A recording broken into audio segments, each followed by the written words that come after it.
another one. Here we go. Plan B. Don't tread. No plan A. No plan A. We're way past plan A. Yeah, don't tread on anyone. And plan B, cash. Cash. Don't call it Bcash. No. This is actually just standard Bitcoin. Oh, is it? Yeah. Oh, see, I'm so colorblind, I can't tell the difference between them. I have to have BTC or BCH. No. I'll put this over here. Oh, man, getting phone calls. No, it's on Do Not Disturb. It was bothering my pockets. Well, you're going to hear my children, so there's going to be background noise. That's the nature of it. I don't know if it's picking up your children. Oh. So I think it's picking up Conan snoring. Just for the... We have a dog over there. Happy Halloween, everybody. Happy Halloween. It's the spookiest time of the year. It is funny that who picked November, the first Tuesday of November, to be the federal elections? And was it because of the spookiest time of the year? Is it? Well, I don't think we celebrated Halloween the way that we celebrate now. It's like Reformation Day back in the day. Is that how they did it? I don't really know. Yeah. I don't know the history of Halloween. Like Halloween was originally a Protestant holiday. Reformation Day. Really? And for some reason now we're like ghosts. Well, we incorporate all kinds of pagan doctrine into it, right? Yeah, I don't know what the origin is of it though.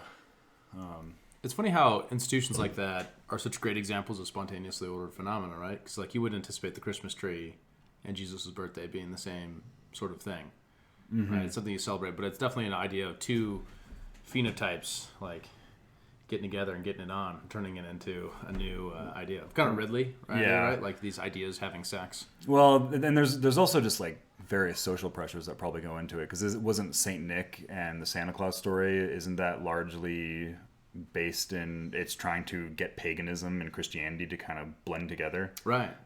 for just kind of imperial expansion, right? Well, kind of getting everybody on the same page. Yeah. Well, at least the religious expansion, right? So Yeah. you get like these missionaries go to an area, and rather than saying all your local customs are dumb, right, and like making them completely change their lives, they're like, no, you just all you have to do is change your theology, not your traditions, right? And so then you have this weird intermixing of ideas and traditions with that create the modern. But like we use language all the time to describe spontaneously ordered phenomena, but we don't use it.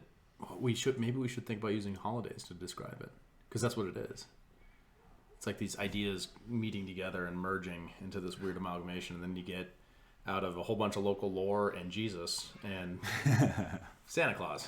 Yeah, and then you get that, and then you somehow stop with Rudolph the Red-Nosed Reindeer and Santa Claus and chimneys and. Well, that's just where it stopped for us. That's like just our time slice, right? Rudolph the Red-Nosed Reindeer wasn't a thing to the the 50s or the 30s. Maybe I don't know. Someone wrote a song. I don't know the origins. Yeah, you just know there's this guy who's just like, I want to write a new Christmas song. I'm going to make up the story. But I'm sure the general reindeer concept with Santa Claus was before Rudolph. Yeah, right. And it's just one thing, story after story after story. We get to the point where we're at now, and we're still telling that story. Exactly.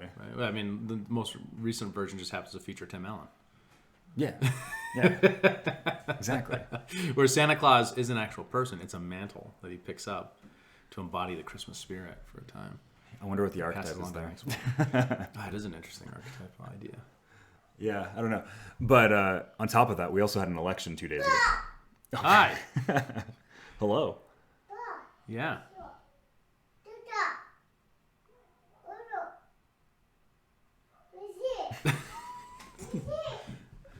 Wow. Are we going to retake that, or are we just going to go with it? I'll cut. Okay. I'll cut things. Boo! Yeah, because we're recording this November 5th, 2 days after the election. The 5th of November. Holy. Oh. It's V-Day. It's V-Day. Oh, man. It's time to install... Not Victory Europe Day. That's just a day libertarians made up now. I think once we sell us and the British. It's time to install a Catholic theocracy. You're not going to let us record this, are you? You're like, this is the coolest thing happening in my house right now, so I'm going to come over here and...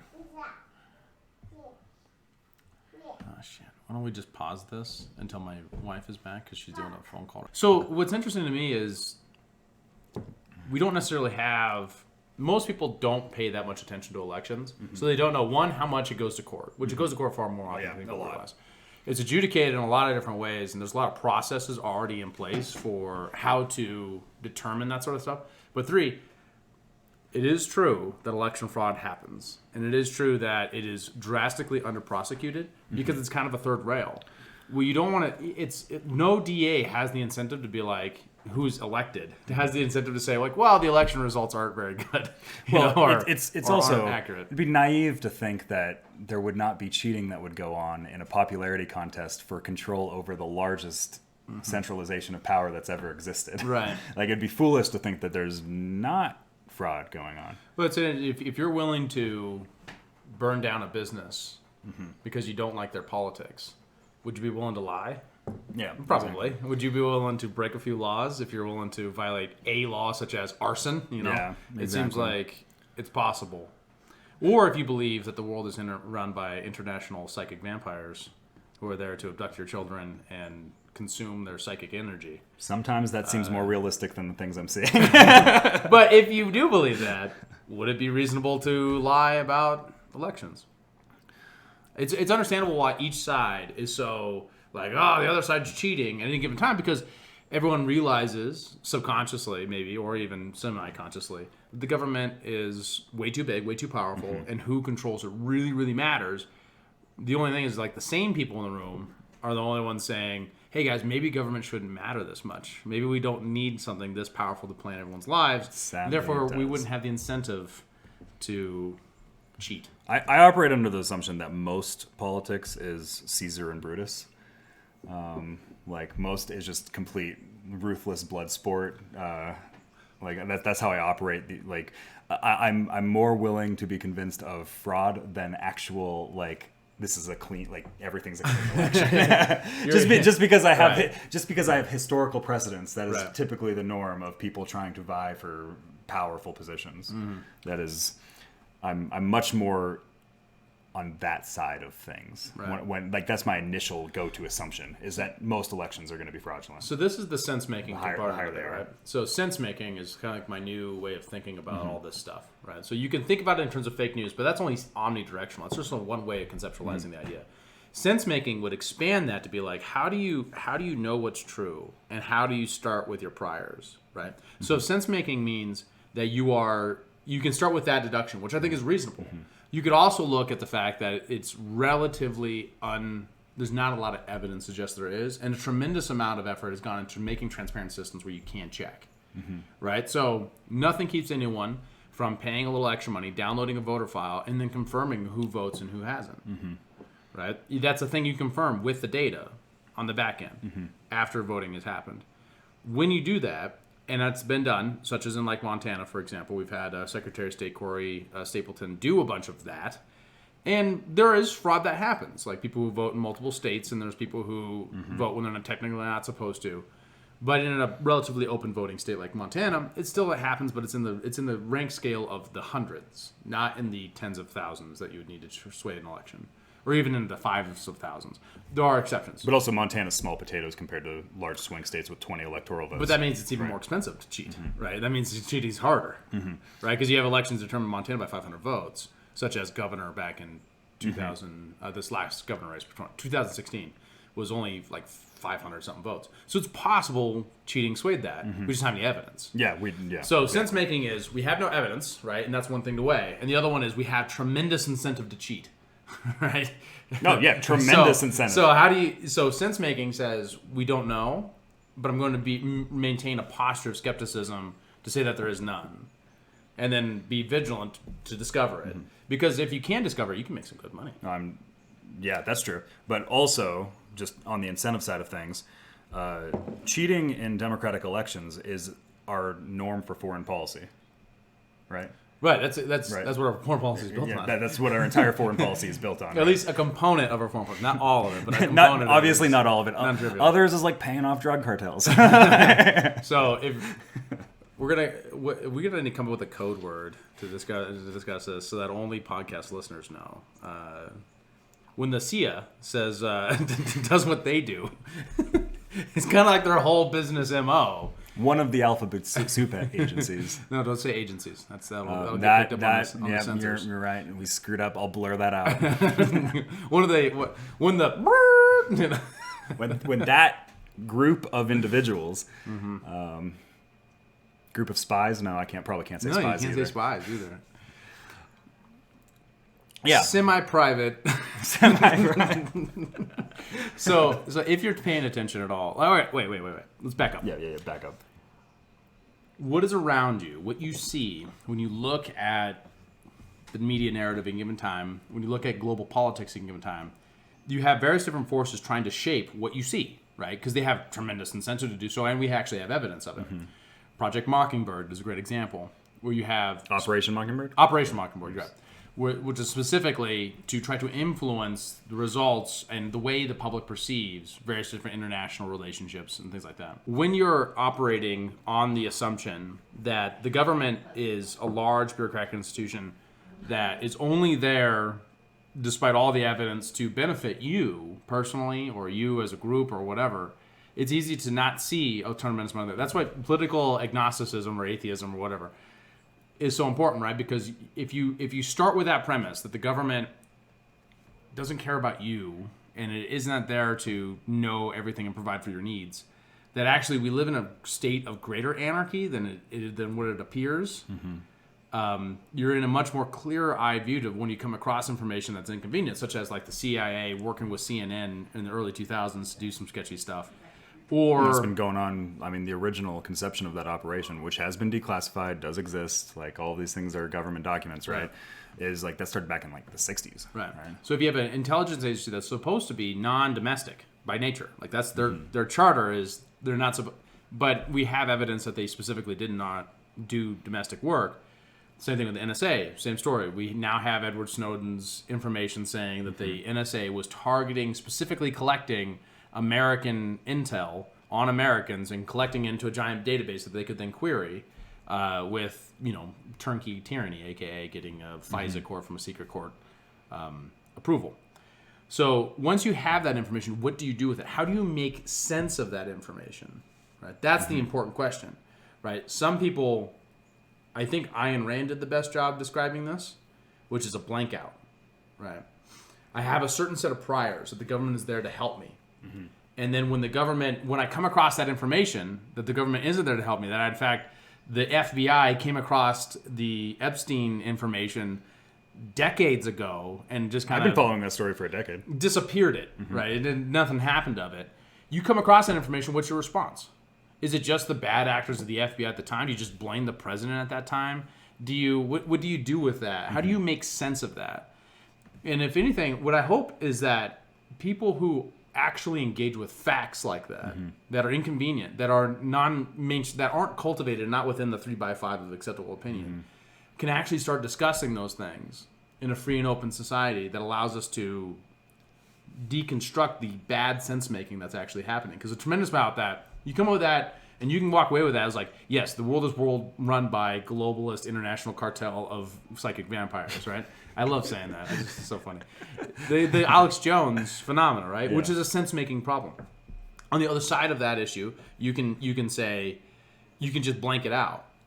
Inconvenient premise comes across that violates the thing that you've already deduced must be true about the world, and what you do is you just ignore it. Well, and you see how the cathedral does this. Like we had the Glenn Greenwald situation, a week ago? I need to come up with a new name than cathedral. Yeah, your brother was saying that to me. Well, not just that. I mean, it's not just... I'm not concerned about his thing. It's more so that when normal people hear it, they don't understand it. So what I hope... Okay, so what's the cathedral? The cathedral is a concept that is largely put forward by guys like Michael Malice and what's his name? Mencius Mollbug, which is a pseudonym for Gavin Yarvis, I think is his name. Yeah, that's right. Yeah. Which is basically like the three-legged stool of allowable opinion, I think is what he describes it in the New Right in Michael Malice's book, which is how the bureaucratic government works in relation to the corporate press and academia, and how they all kind of filter information through each other. And it's not even necessarily like, there's talking points that are being sent out to everybody. It's just kind of like there's a information network that just gets spread quite naturally, but there's definitely an agenda kind of behind the overall what is allowed to be talked about in society. So like part of that's like the red pill concept that it's like the actual development of the Matrix. If you wanted to put the the cathedral is the matrix of what ideas are filtered through society. And the concept of the red pill from like a meme standpoint is you take the pill and now you're seeing through the matrix a little bit. So the Marxists called it the superstructure, right? And that was that the norms of the capitalist system itself helped determine people's values and what they thought. So the important thing to conceptualize about that for everyday people, what we mean by that, I like to call it the idea superstructure, right? There's a certain set of ideas that are acceptable, and we're going to try to control those. We're going to emphasize some, we're going to de-emphasize others. And like the conspiratorial way to think about that is there's a person or a group of people who are determining all thought. That's not how it works. It's kind of how Marx thought it worked. That's what makes Marxism wrong. It's actually a spontaneously ordered phenomena, in my view. It's a spontaneously ordered phenomena of various different interest groups trying to affect the idea space, right? The place where people can come together and say, hey, for example, when I say spontaneous order, what comes up in your mind? If nothing comes up, you are experiencing part of the superstructure, right? It's one of the most critical ideas of the 20th century, is this idea that you can get order out of chaos that spontaneously creates itself, right? That's the idea behind modern evolutionary theory, modern economics. I mean, modern, even things like psychology and things like that in neurology. Lots of ideas come from that idea. They have a decentralized structure. So, for example, that's as an example. Not knowing that or having a very clear idea what those things are very clearly, is both evidence of the way that the superstructure works or the cathedral works, or it's an example of the way culture works, right? So you have these two things, these two forces pushing each other. The organized people trying to influence what's acceptable in culture at any given time, and you have the pushback, which is just like people's capacity and individual choices. Both. The only thing that I kind of have qualms with that is I'm not entirely convinced that it's entirely spontaneous. I think that there are people that attempt to manipulate the spontaneousness of it. Like they try to manipulate the mechanisms of culture. And this is what Lenin talked about. Like technically this isn't attributed to Lenin, but it was spread throughout the Soviet Union, is the idea of the useful idiot. In modern culture right now, it would be the NPC meme. But not everybody's an NPC. Everybody's trying to tug on those strings. Yeah, define what you mean by NPC meme. NPC, the meme as it goes on internet culture, is an NPC in something like a video game is like all the scripted characters that when you're going out on your adventure, it's all the scripted characters that don't exist beyond their programming. You as the adventurer, the main character, is able to go off script in most ways, depending on the game. But like the NPC is the guy that's at the shop that never leaves his shop stall. Right. And when it comes to just broadly speaking in society, most people don't understand what they actually believe, and when you input a certain function into a conversation, they just spit out their output that they've largely been trained to believe. And I think that's accurate, like psychologically speaking, is that most people are like that. Most people do not go back and consider what they're going to say. They will throw a speech forward in front of you. But that applies to all the people who also think they're the main player. That's true. That's true. So that's the dangerous conception of that is to say, therefore, I am the unique special one whom the world exists to organize itself around. Right? I agree. Which video games and movies give the illusion that is true. And that's actually experientially true. Most people think it will experience the world. I mean, talk to a toddler. Well, I think free will is something that you have to train yourself in. What do you mean by that? Most people are not willing to take the necessary steps in their own psychology to go off script.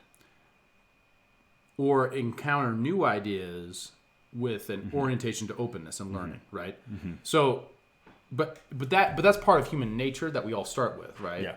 Is an aversion to the pain that goes along with cognitive dissonance.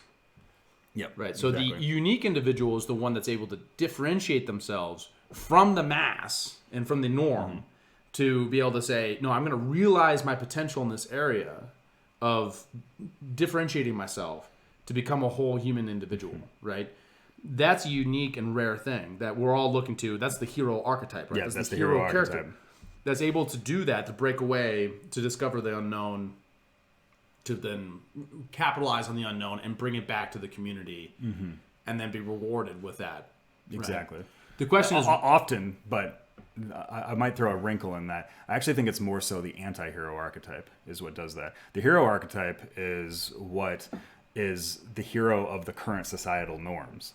It is the hero of what is currently acceptable within society. The anti-hero is the one that breaks from the script and goes about being a hero and saving the day, but is doing it unconventionally off script. That's more the free will in my opinion. Maybe. I kind of think of it like everyone knows not to go face dragons because you die.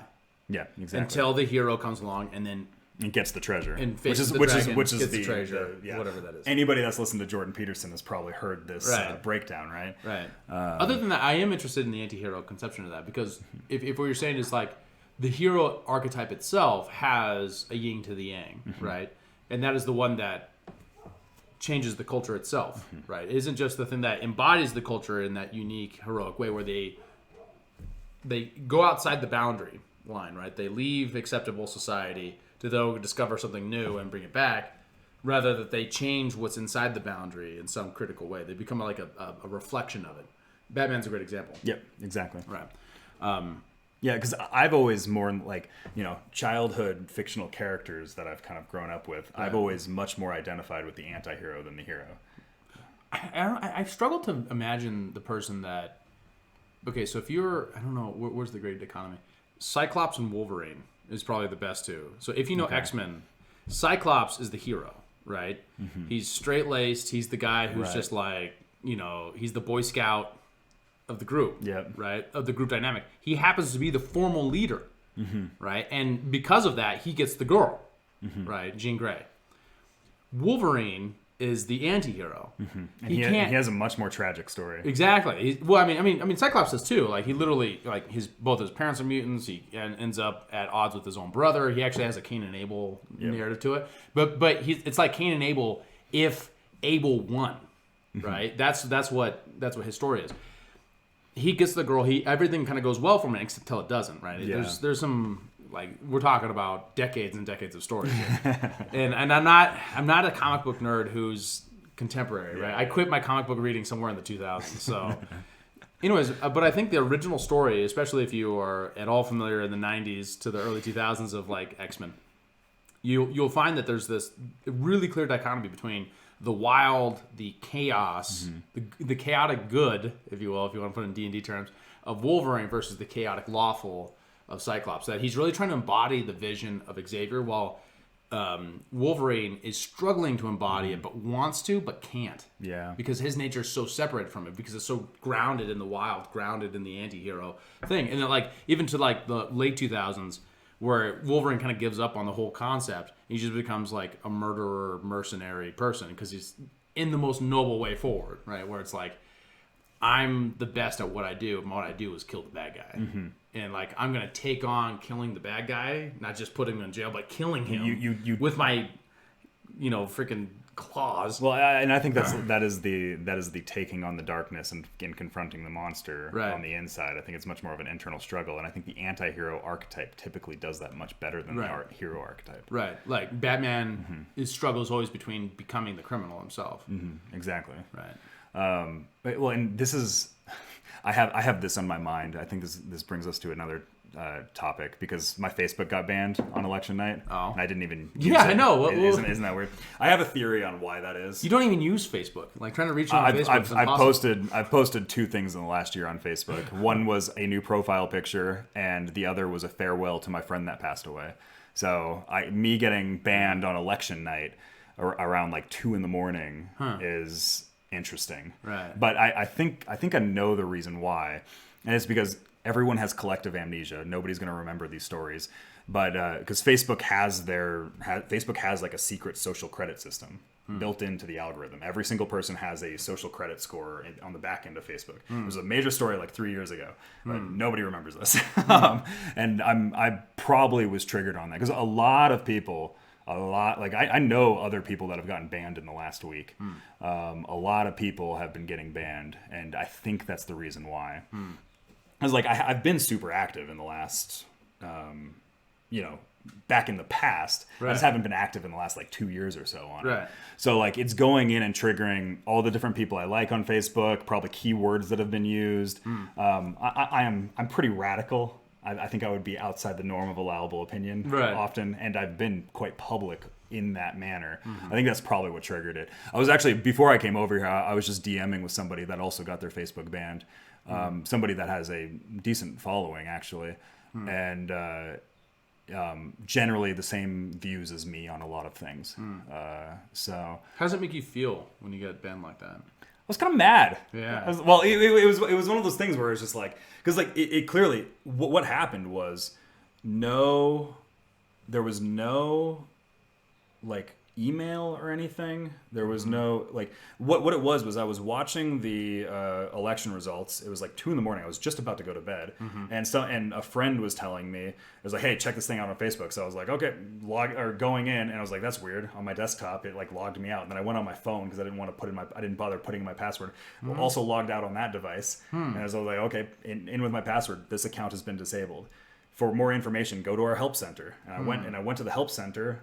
There was no help at the help center. And So that's supposed to be. That's what the help center decided to do. But the next morning, I gave my ID, and it just said, "Yep, you are in violation of community standards, and the decision is irreversible."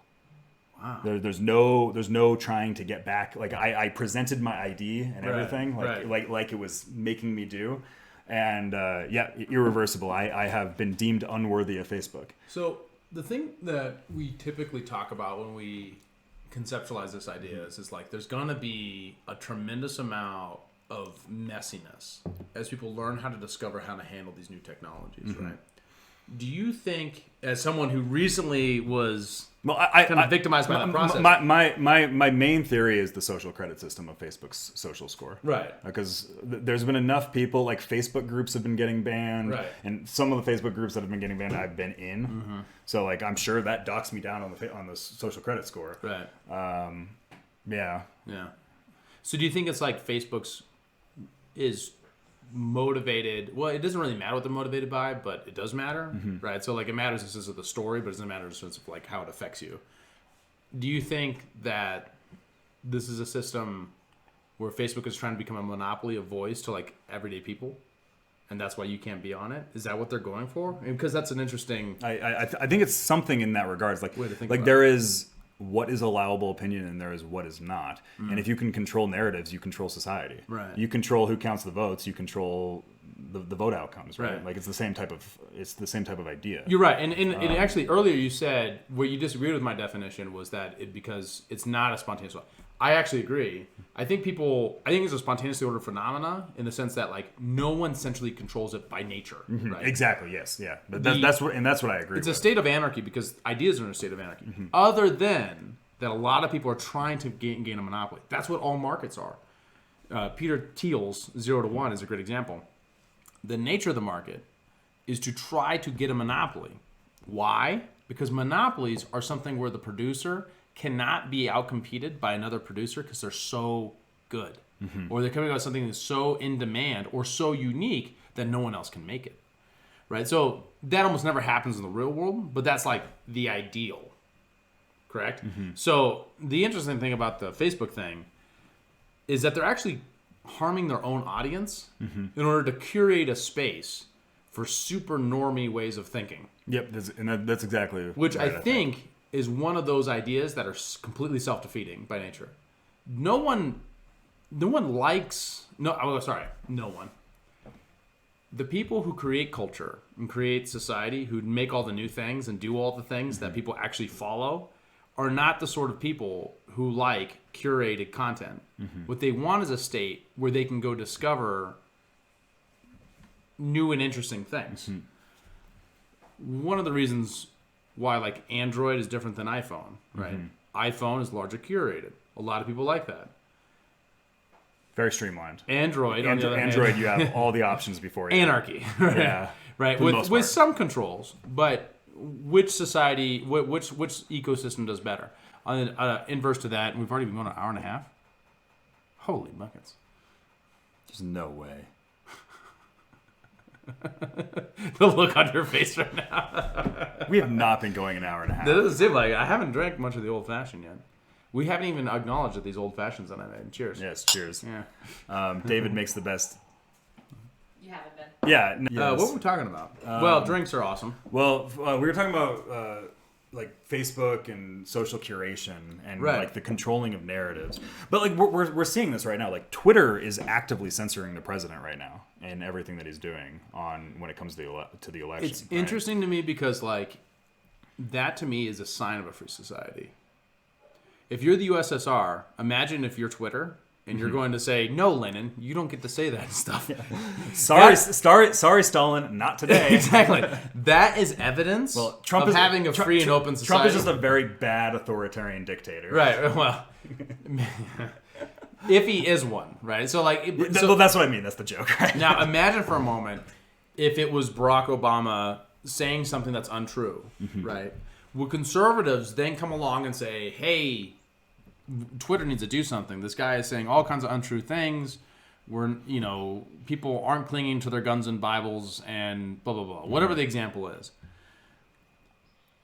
If we inverse that, we're still at the result we're saying, like, it is a good thing that we have decentralized, components of power that allows a media company to say, "Nah, you don't get to use our platform that way." Now, don't get me wrong. I disagree with all the individual circumstances in which this has happened. Right? I haven't actually found, I haven't looked at all of them. So don't hold me too tightly to that. But where I've seen it, I've been like, I don't know, that seems kind of unnecessary. That said, I celebrate that we're in a society where Twitter can stand up to a president, even if I don't think the way they're doing it is they're correct. doing it terribly. Or where Twitter can say, New York Post, you don't get to post that thing. Because now what we know is we know who Twitter is, right?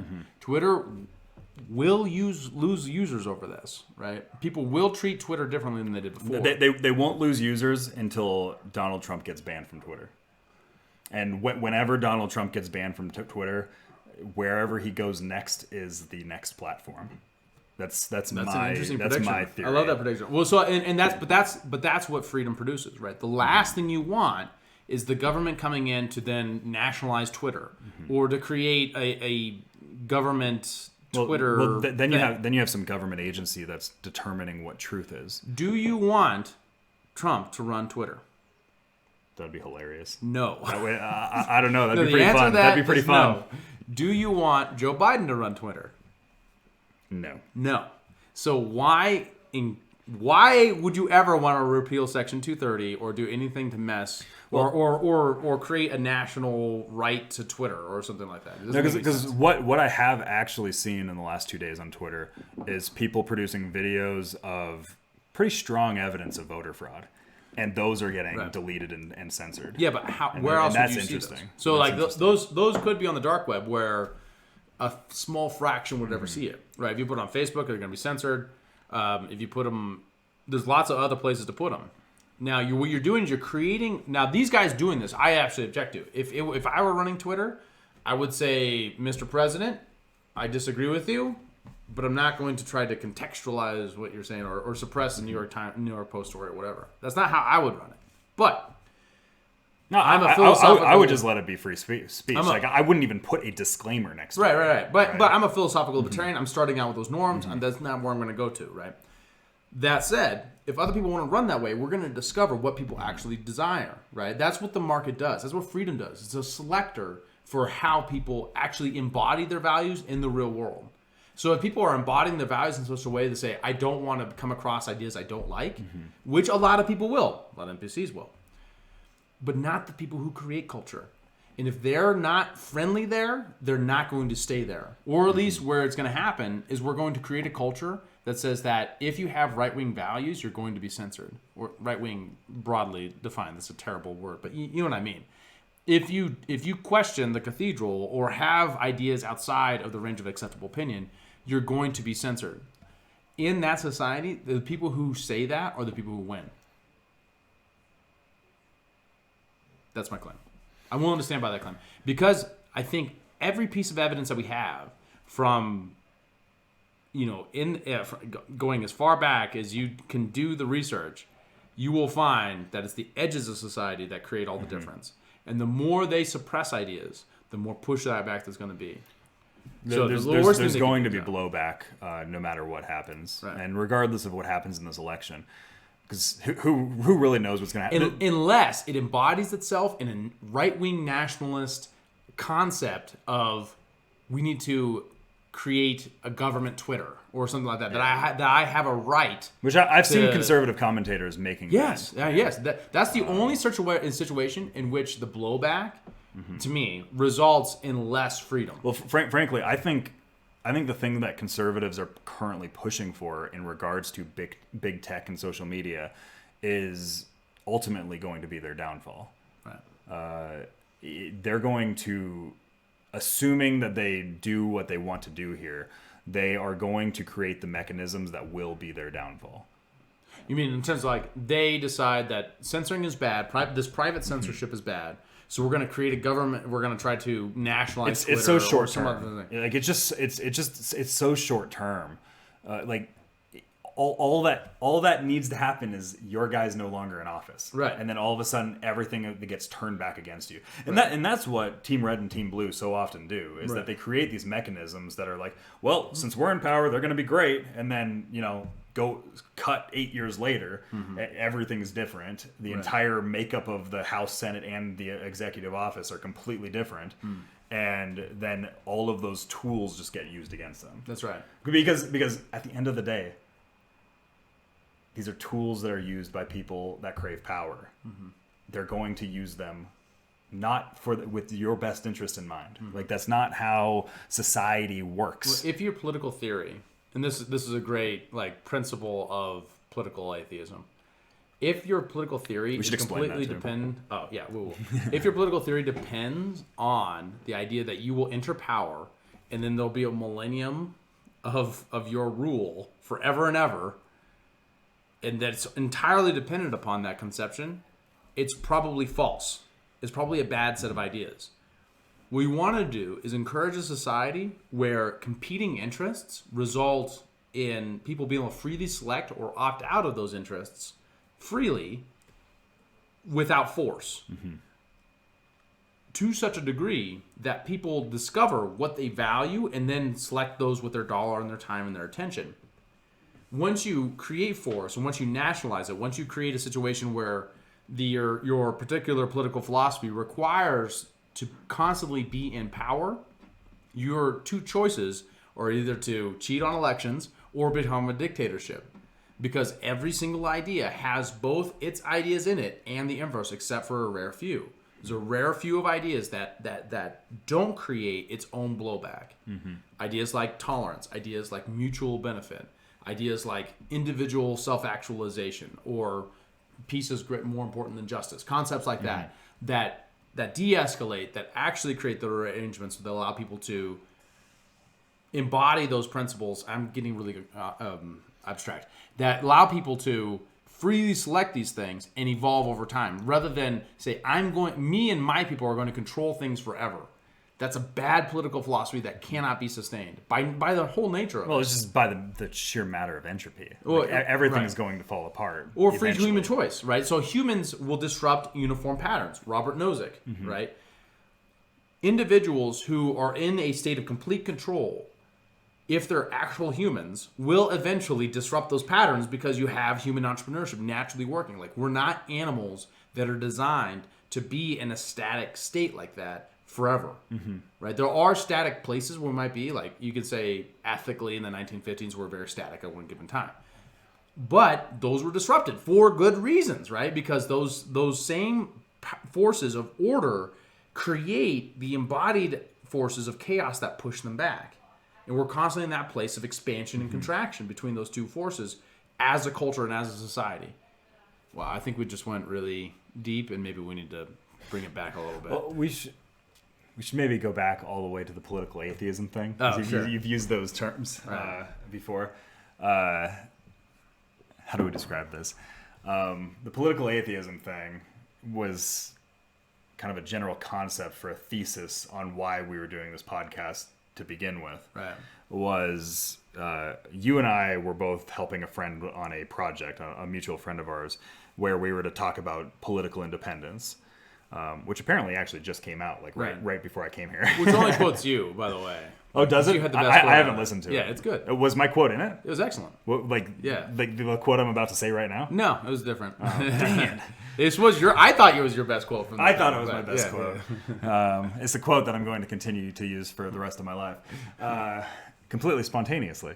But no, we kind of conceptualized this idea of kind of going to the idea of the cathedral and this idea superstructure. Mm-hmm. We had the quote was something along the lines of being a political independent is very much like being an atheist in a polytheistic society.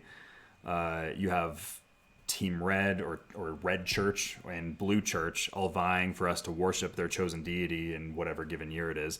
And then you have all these like minor churches like Gold Church, Green Church, whatever. And kind of the thoughts of a political independent is that we just don't really care that much about Poseidon or Zeus. And because it's not so much that like being a political atheist, quote unquote, is not so much that we don't know our political opinions. We're not agnostic in that way. Like we both, I think, clearly know what we believe, but we have very strong opinions, and that's kind of what leads us to denying the framework that is set in front of us, right?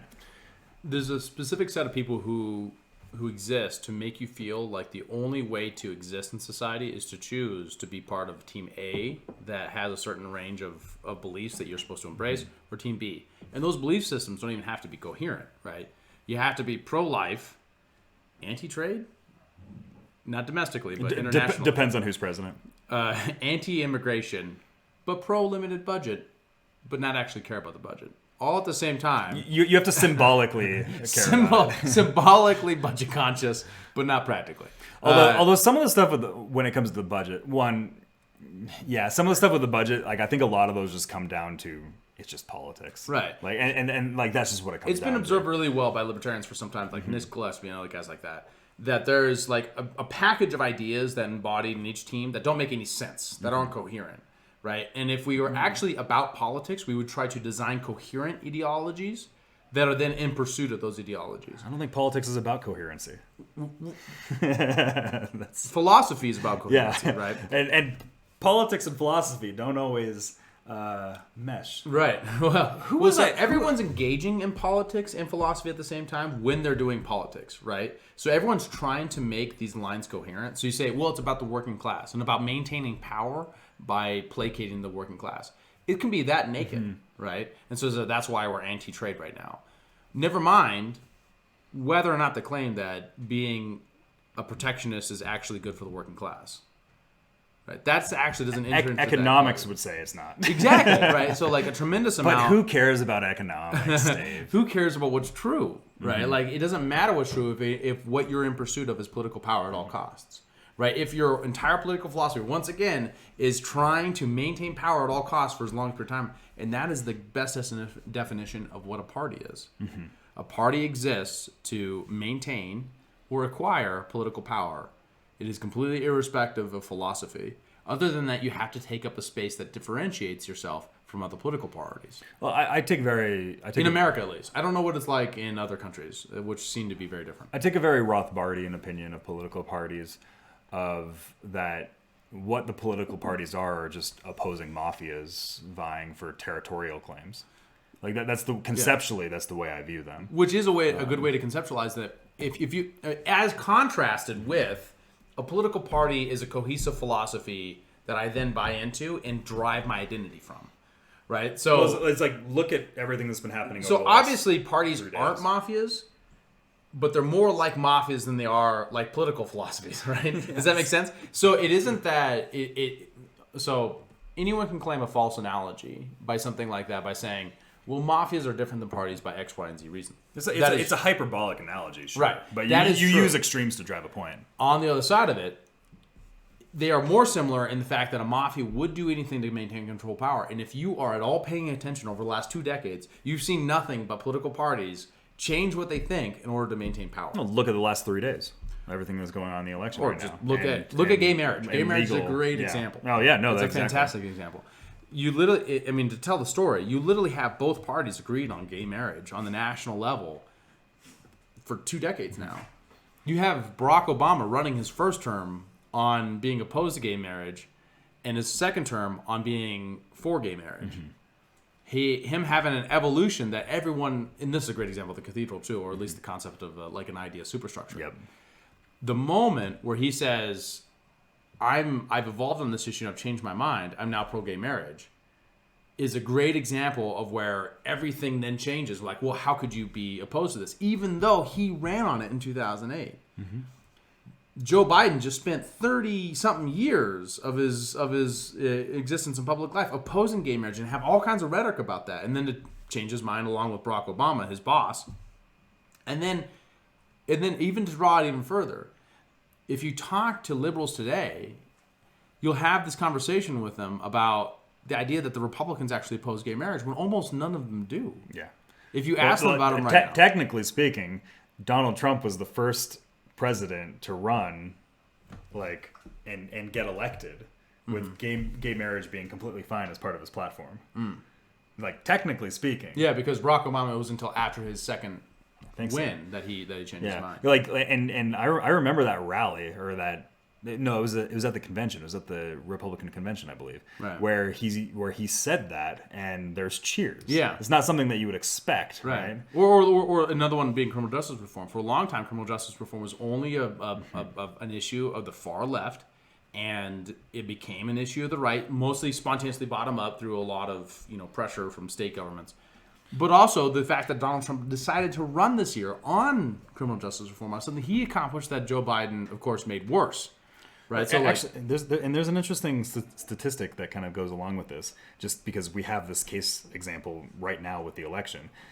Donald Trump right now has, for a Republican candidate, to be very specific, for a Republican candidate, has gained the most non-white vote since before the Civil Rights Act. That's interesting. Yeah, it's very well because it just goes against main narrative, right? Particularly in Black and Latino men. It's particularly with the men. It's a little less so, but he has risen basically in all of those demographics right now, which just goes against cathedral, like, corporate press narratives of the racist element of it, right? Like, it's like 20% increase with Muslims, like all of these things that, if you're just paying attention to the way that the cathedral operates, should not be the case. Right. It's unintuitive to someone who is in the middle of the dueling two big narratives, right? If you have two large stories about what America is, that were point A or point B, but the entire idea space is much larger, you're going to find yourself where you're going to find counterfactuals to those ideas. What do you do with them? How do you make sense of them? That's ultimately the question. Sometimes people come across evidence and they just simply blank it out.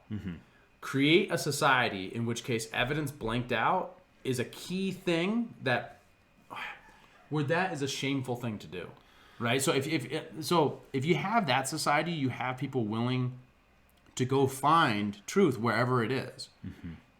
How is that bad? In what sort of circumstances would you say, like, go find the truth and articulate it as clearly as you can? You say, well, a society that maximizes that is probably bad. It seems to me to be one of those ideas that doesn't inherently produce the ultimate thing that destroys it, right? Truth isn't always useful. As opposed to what we're going to do is we're going to appeal to a certain sect of important people who are going to tell us what truth is that we'll then all get behind, right? Because I don't have the time or energy or whatever. But that's not like, does truth come from a centralized figure place? Like, I'm going to, quote, listen to the scientists, or I'm going to listen to the experts, or I'm going to whatever those kind of appeals look like. Or even to flip it around, because I'm not trying to be right wing about that concept. I'm going to do whatever the Bible tells me to do. Well, what those ideas of where revealed truth might come from. Selling hope is, I think, is a lot easier than selling truth. Like selling safety might be selling like bland symbology of we're going to get something done is much more is much easier than being, no, these are the steps we have to take to get it done. Right. Like it's the same thing with like when it comes to like, I was on a podcast recently that was talking about climate change, and it became crystal clear that everybody that I was in the room with on that podcast is like, they've just been sitting there in their own little echo chamber, and they're just like, yeah, the Green New Deal. And then I ask just like, what in the Green New Deal is actually going to get any of this stuff done? Well, no, the Green New Deal is just like it's a sign that we're all just in this together, and we're going to do. It's like these are the responses I got back. Right. It's like it's much easier to sell symbology to people, right, because nobody's actually going to dig into what anything is actually going to do. It's about the intent of the person trying to sell it to you. People are more concerned with intent, and they should be more concerned with outcomes. Right. Absolutely true. That is, I've seen that a million times in my political career. Yeah. Has been, hey, this policy has a bad outcome, and then the police come to me and say, yeah, but our intent. Yeah, right? Exactly. The war on drugs is a failure. Yeah, but our intent was to keep people from getting addicted to drugs. We're like, yeah, but it didn't work. Yeah, but drug rates are up, and also there's a lot of people in cages right now. Other one. Intent of the war on terror was to limit terrorism. The result was 20 years of this endless also comes war, but this also comes sacrifice, down to is just like, was that the intent, or is that just the selling point? What? And I think this is kind of like when we're Do we talking need about to know? spontaneous ordered phenomenon. Right. It's just like, yes, there are certain selling points that we have that were sold, but and weapons of mass destruction. Crazy man in Iraq.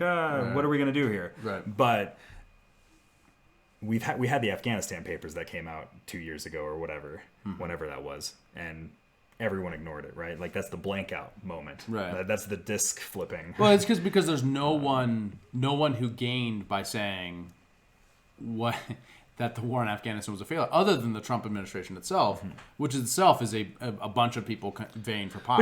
And actually, this is an interesting thing because as of recording this right now, we don't know who's going. We might be in the 79 days of hell right now, right? Like this is probably going to come down to legal battles, right? All of this stuff, because legal lawsuits are going out in Pennsylvania, Michigan, Wisconsin right now, and there's craziness going on in Arizona, blah blah blah, right. Whatever. So we don't actually know who the outcome is, but let's suppose everything, the betting odds are true right now. Donald Trump's going to leave office. Joe Biden's going in. So something that's fascinating to me, that's been fascinating to me over the entire Trump era, is all the people, like you and I are libertarians, all the people in this Trump era, all the people that we don't like, we're not supposed to like inside of the Republican Party, all flipped over to the Democrats and endorsed Joe Biden. Right. Like the neocons, FBI, CIA people, right. Trotskyites, etc. Blah blah blah. All of those people. What happens in the post-Trump era? Do they just move on over to the Republican Party back again? Do we have collective amnesia and just like, oh no, Bill Kristol's great now. Why? Mitt Romney's great. That's an interesting what happens there? Question to predict. I think a tremendous amount to stay with the D's because they've now earned their place of power. Within the D's. Right, so whoever's behind like all the Lincoln Project people. We both go there. Yeah. The Lincoln Project's a great example where, I mean, they didn't just go after Biden or Trump either. They went after Senate every candidates. Senator who It's at like, all. we hate Trump, so therefore anyone that's associated with him in any way, we're taking them down. Right, it's and pretty much- it didn't really work that well. So and Mitt Romney's still a senator. Who obviously was one of the few that opposed the Trump administration, probably on better grounds than some, but maybe on better than grounds than Bill Kristol did. That said, you're not wrong. I think there's a lot to be said about what is the question that the war hawkishness of the new Democratic Party. Are they going to continue that way? Are they going to try to go back to the Democratic? And then what happens to the roots of those Democrats? we know how the war hawkishness was under Obama. We have a case example here. Like during Bush, it wasn't overt though. It was like it went underground. Well, yeah, and that's what I Right. mean. Is like during Bush Cheney is like Right. obviously Right. anti-war movements everywhere. Blah blah blah. Everyone knows that story. Right. As soon as Obama comes, we're in like 5 new wars, plus a bunch of like guerrilla warfares and Right. a little bit of arms trades here and there. It's like, oh, we're in Africa also. It's like there's all this stuff, Right. but and then the anti-war left just vanishes. Right. then under Trump, the anti-war left has still been largely gone, with the exceptions of people like Jimmy Dore, Kyle Kulinski a little bit, like some of these like more obscure podcast And you have people. this arise of like an anti-war right wing, right? That is actually there to Well, support the president. it's become in the more sense. accepted. It's like you had Donald Trump in 2016 in South Carolina. That's like the place that you got to be pro-war. Generally speaking, you generally have to for campaign reasons. Tells Jeb Bush that his brother lied us into Iraq. Right. That's fascinating, and you have people cheering for him.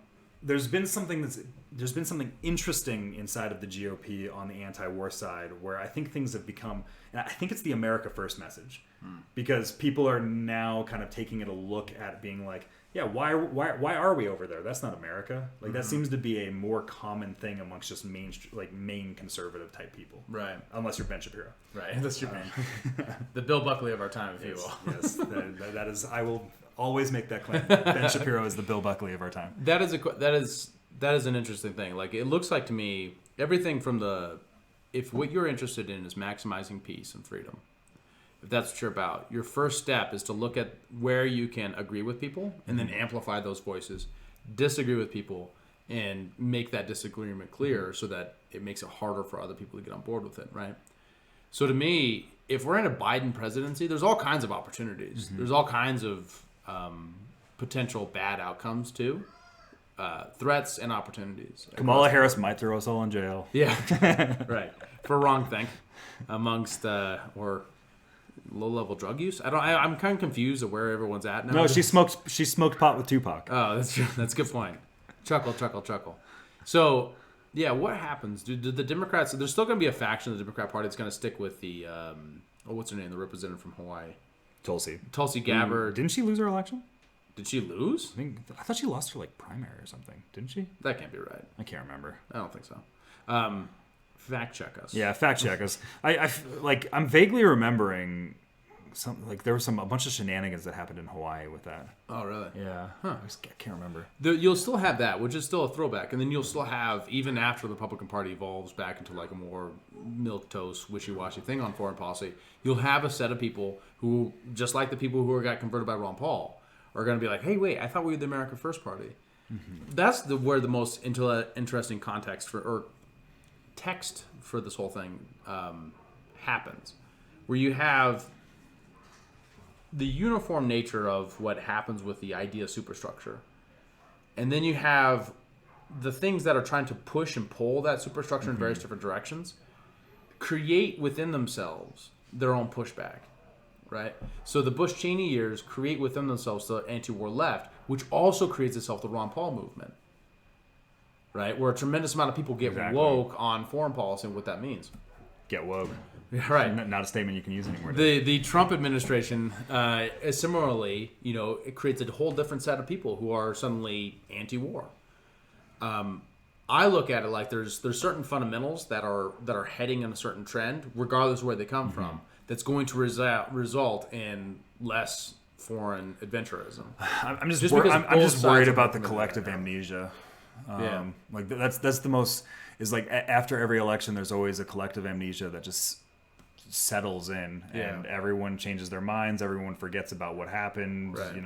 Whatever. Right. And it's just like random people that write books about things, and that's the only thing that where the record is stored of what actually happened. Right. That's the one thing I'm concerned. Like I'm concerned of going back to the GOP of old, because I like where the GOP is heading. Obviously, there's certain things that are like trade and whatever, immigration, stuff like that. But I'm also one of those libertarians that's a little less concerned about immigration. Like I feel like that's more of a we'll get there later kind of an issue.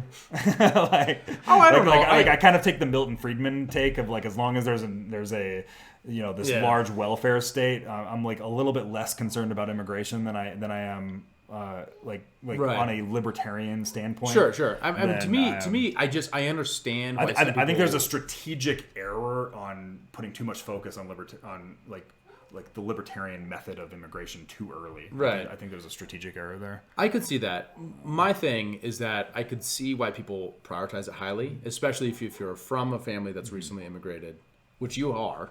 Kind of.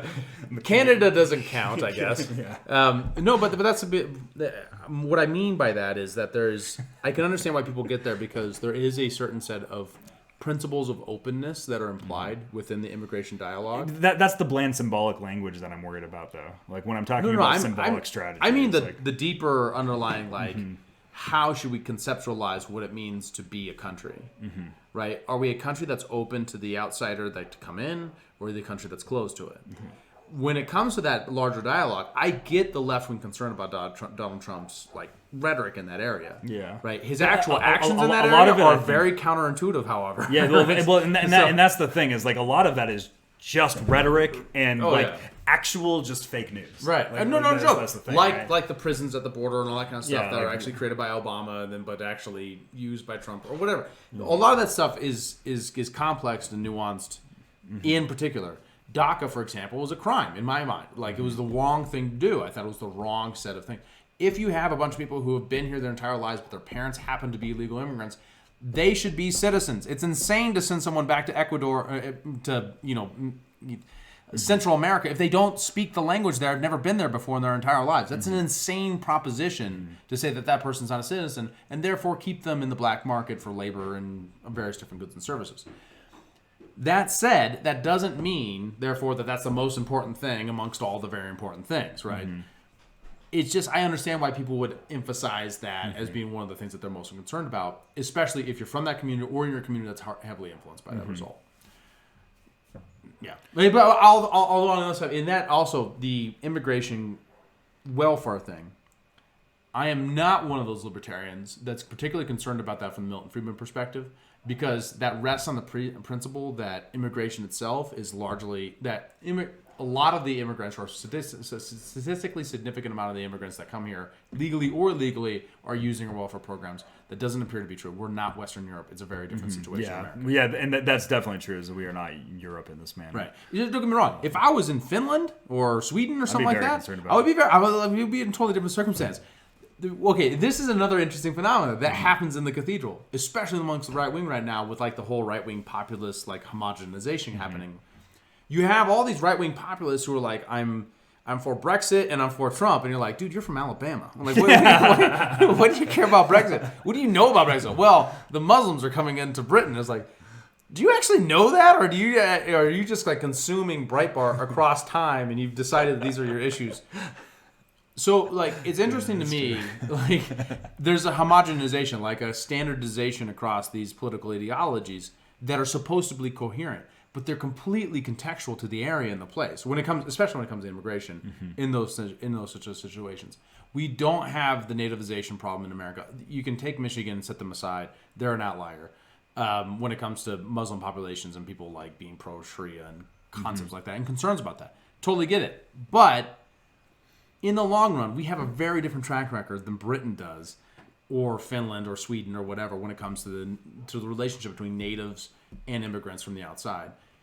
The thing about America, one of the interesting stories about it, is the more open we've been, the more successful we've been in integrating people into our Western values. That's an amazing and important thing. The last thing you want to do is say, like, the only way you get to be here is if you do a statement of philosophy. I don't even understand how you control for that. You take a test. Who was the first president? Yeah, which most Americans would fail. Yeah. Thomas Jefferson? I don't know. Everyone knows the first one. It's the third one that no one knows. Yeah. It's also it's just always been one of those issues that's never been like top of my radar. I'm much more concerned with like foreign policy and spending and the Fed and various cultural stuff. It's just never been, but I can see where there might be a strategic error that exists, but it's not something I fully formulated in my head on how deep that would be. Well, so I understand libertarians who don't emphasize it because of concerns about welfare and things like that, because the mathematics don't play out, especially if we're Europe. It's only familiarity with the countervailing facts that make me more in that camp of like, hey, we don't have to fix the welfare state in order to fix this problem, because a tremendous amount of economic growth actually comes from this actual source. Not just growth from like the perspective of like we're using this like labor unfairly. What I mean is like the baseline economic growth. Like there is certain demographic trends you cannot overcome just by, and not to mention, the flywheel of human prosperity itself comes from the expansion of the division of labor and more people operating within that sphere of tradable goods and labor and time. The more people we have, the stronger we are. And that's like more population is just, more population is just always going to be more effective when it just comes from America on a national scale and competing with the rest of the world within a free trade zone called America, right? Yeah. So like that's always been to me where the true test is, because it's easy to be, if you're a libertarian, say my libertarianism comes from I feel like I don't care about gay marriage or abortion, but I want marginal lower tax rates. Like that's not really what we're going for, guys. No, like we have a bigger, richer tradition. Which actually we should talk about that. I'm curious on your thoughts on the performance of the Jo Jorgensen, Spike Cohen libertarian third party moment. Yeah, because I've been somebody compared that's to what I've been compared to Gary Johnson. It's like way lower than the Gary Johnson numbers. All right. Well, yeah, but I don't know. I don't know. Yeah, well, 'cause I've been somebody that's been pretty vocal amongst our friend group that I think all of their messaging has been completely dumb. Well, don't get me wrong, but I don't know if they would have had opposite messaging, they'd done any better. It's an incredibly difficult thing to break through. I just think if you're pushing forward this perspective that generally we are part of the same tradition, we've typically operated more as allies within right-wing politics and quasi left-wing politics as well. Yeah, as we kind of exist in that political atheism sphere. I see this trend in libertarians right now that I'm deeply concerned with. I don't like the direction that it's going, of just accepting every left-wing framework that exists and just going with it. Well, that's been true in the Libertarian Party for some time. It seems like to me, I'm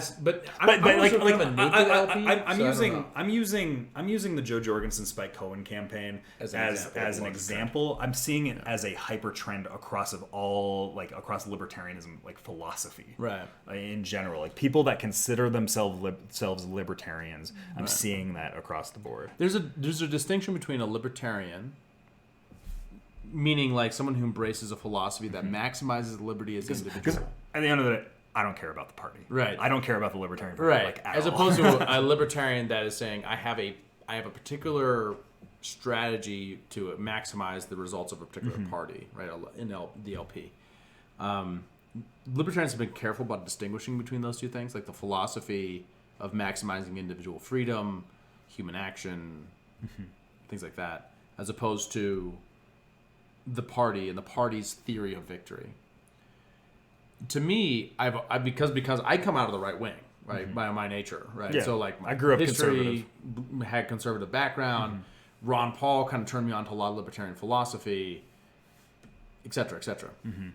I strangely came to libertarianism from like an outside political perspective. Right. I came in from a philosophical, like existentialist perspective. Right. It brought me towards more of a right-wing individualism focus, which we should dig into at some point. Yeah. But the like, to stick with the LP, like, are they embracing that framework? It's a funny thing because like there's still this anthology of a symbolism that has resulted in like the policies of the LP, right? So they came up with a slogan that's actually determined their philosophy now.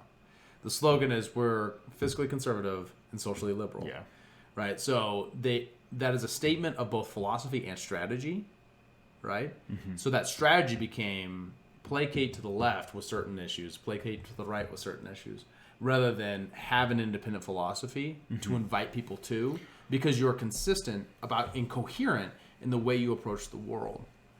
What I love about Jo Jorgensen is that she is actually really great about articulating that philosophy when you get her on an interview where she is welcomed into doing that. Well, it's just that most interviews aren't welcomed into doing that, right? Well, sort of. Like all the people that she ended up getting big interviews with, Tim Pool, Dave Rubin, right. All these people are all the people that have left the left. Right. And they're sitting there giving like leftist talking points to these people.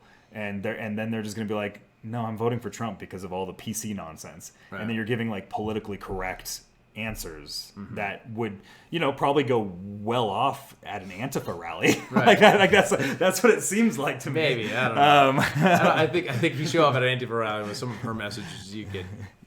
Yeah, it's just like I think that they're both fine messengers, but like I'm seeing in this, they're just a microcosm of what I'm seeing on a large scale right now, and that I've been very disheartened by within libertarian messaging. For the So last don't get me several wrong. years. Like I've gotten flack for saying like, look, Black Lives Matter has some great points across various different range of issues. they have good points on like some CGR stuff, Distinguishing between but also the organization itself is also a Marxist organization. run by a Marxist, right? So Yes. like it depends what you mean by Marxist organization. It's a nuance that a lot of If you people listen don't to their get speeches, if you listen to their Right, speeches, right. Don't get me wrong. Like, there's that's plenty the of thing. things to disagree with. I Right. don't think that climate change has anything to do with racism or vice versa.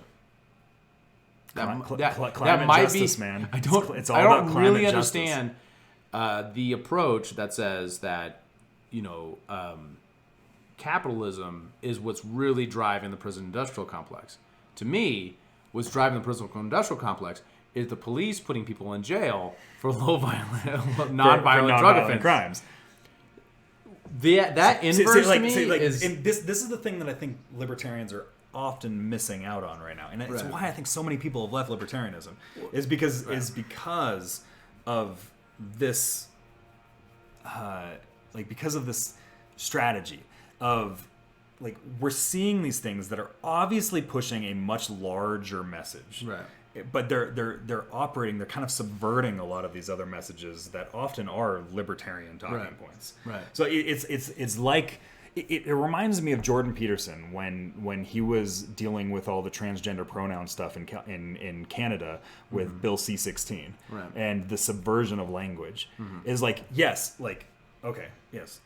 Call people what they want to be called, whatever. Like, do that on your own voluntary level. But there's a underlying philosophy that exists there, and it's just like if you study the horrible regimes of the 20th century, you see this. You see how these little underlying philosophies subvert culture and end up building into these much larger phenomenon. Right. And I'm seeing libertarians latch on to these onto these little things and just be like, hey, we're part of the team.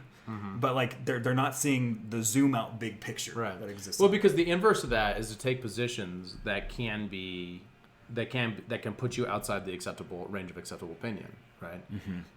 There's a certain set of people who've decided the way to win with liberty is to operate within the cathedral itself, to operate within the idea superstructure.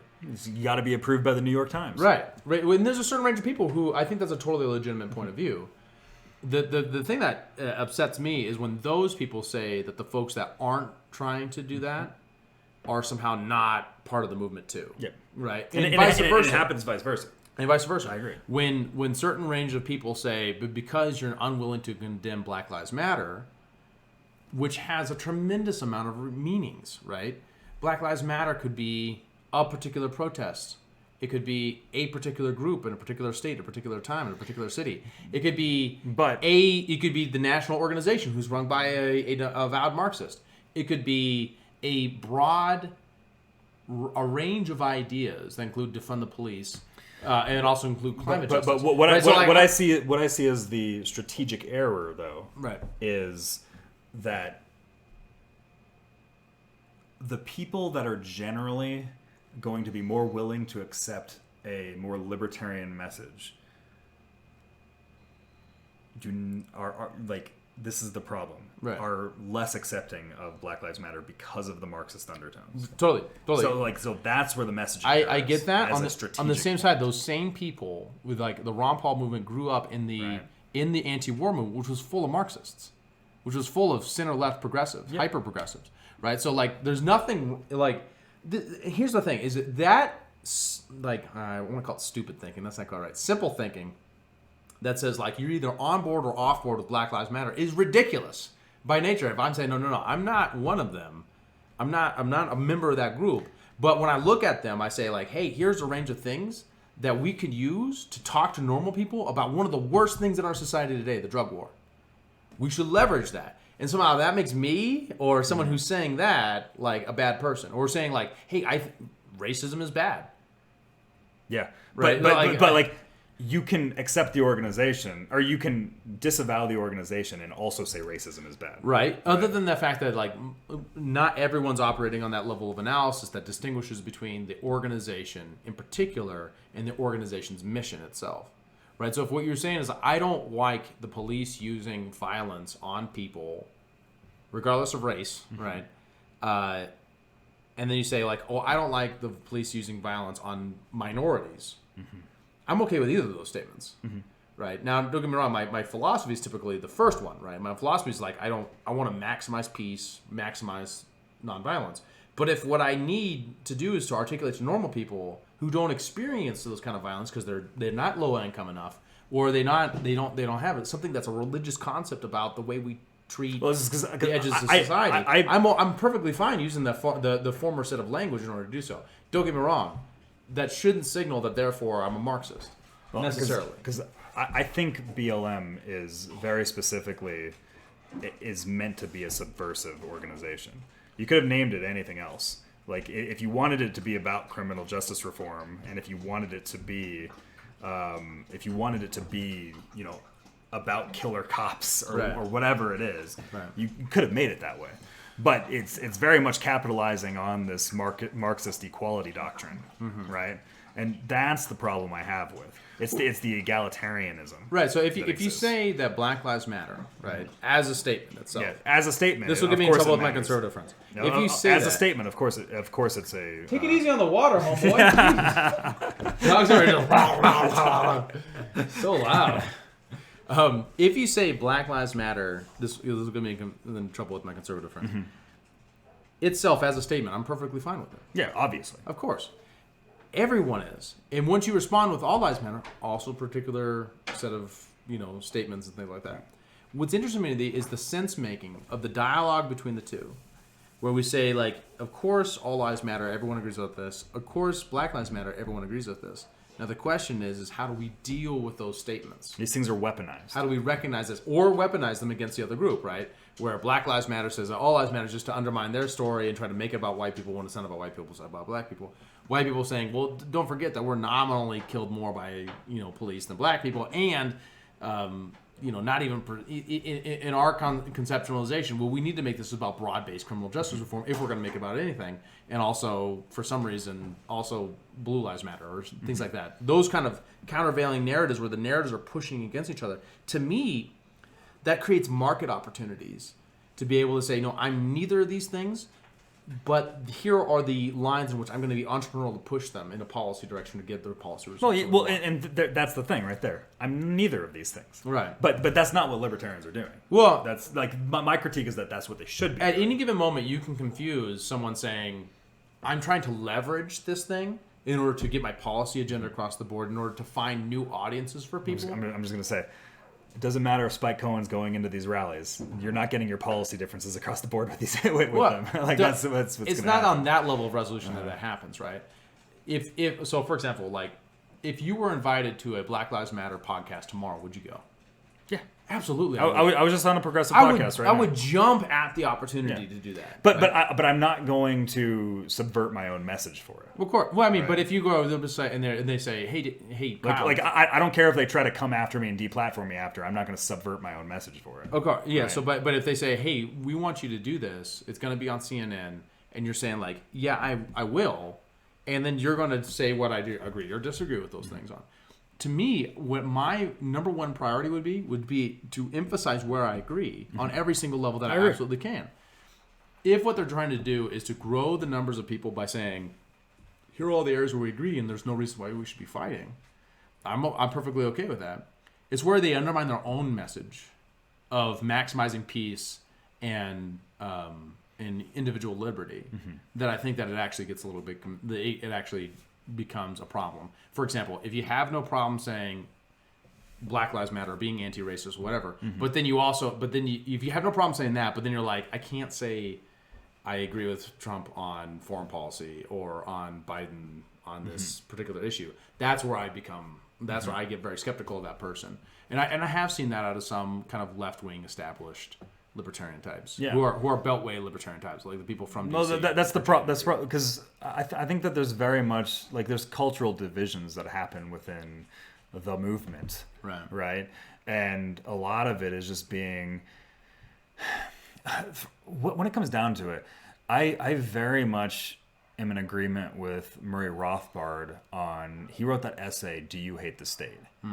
And the whole conception of it is Murray Rothbard, historically speaking, had a lot of people try to drive him out of their movements, like, Bill Buckley being one of those examples because we mentioned him earlier. And basically what he was claiming is he will take some anti-war leftist or some like conservative that hates the state and they want to reduce, taxes or whatever, and he will ally himself with whoever. But the people that he had the most problems with were the people that kind of just, broadly speaking, they symbolically are against the state, but when it comes down to it, they still worship the institutions of the state. And that seems to be the people that I have. That's something that I just got a message from over there. That seems to be the where a lot of the divisions are had.